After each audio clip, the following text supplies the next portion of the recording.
ዮሴፍ ንጽህናውን እግዚአብሔር የመሰከረለት ጸጉሩን ላጭተው እስር ቤት ከተውት እንዳልነበር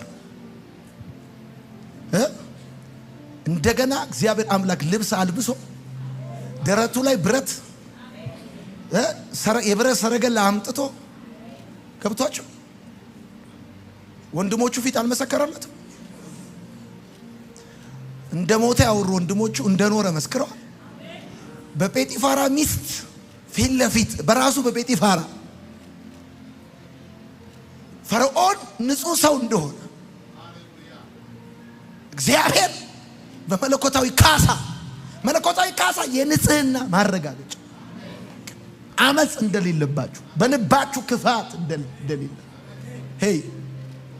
ለዳንኤል እንዳደረገለት አመጽ እንዳልተገኘበት ለነ ሲድራቅ ለነ ሚሳቅ ለነ አብደናጎ እንደተደረገ መለኮታዊ ካሳ እንደዚህ ነው። ለመስዋዕትነት የሚሰጥ ብድራት ነው። የታማኝነትና የድካም ማረጋገጫ።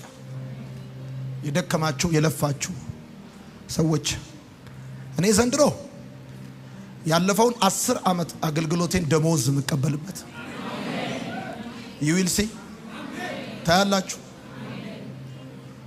ይሄ ቃል እንደ ቤተ ክርስቲያን ብቻ አይደለም፣ እንደ ሀገር ለምድራችን ለመሪያችን ይሄ ዓመት የደሞዝ ዓመት ነው። የመለኮታዊ የንጽህና ማረጋገጫ ዓመት ነው። ይሄ ዓመት ለብዙ ምስኪኖች ለብዙ ድሃ አደጎች ማንም ሳያቸው ላገለገሉ እንደውም ጌታ ይሄን ስጽፈው እንደዚህ ላይ ነበር። ቤታችሁ እንዳይፈርስ መስዋዕትነት ለከፈላችሁ ሚስቶች የመለኮታዊ ካሳ የንጽህናችሁ ማረጋገጫ የምትቀበሉበት ዓመት ነው። ቃሉን የላከለት ሰው ካለ ለጌታ ክብር ያጨበጭባል። ቃሉን የተቀበለ ሰው ካለ ለጌታ ክብር ያጨበጭባል። ይሄ ቃል ለኔ ነው፣ በህይወቴ ላይ ይሰራል። በመስከረም ጥቅምት ህዳር ታኅሳስ ጥር የካቲት መጋቢት ሚያዝያ ግንቦት ሰኔ ሐምሌ ነሐሴ ይሄ ቃል እንደ ዝናብ በህይወታችሁ ላይ ይወርዳል።